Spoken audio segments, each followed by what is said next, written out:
Hello friends, in this tutorial I'm going to quickly show you where you can grab a sketchware from. So this repo has a number of sketchware and I keep on updating it.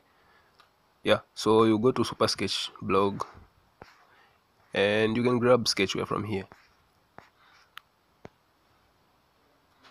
So every time a new sketchware comes out, I update this with the link to that sketchware. So I'll leave the link in the description. If you want to download sketchware, you can simply click on it.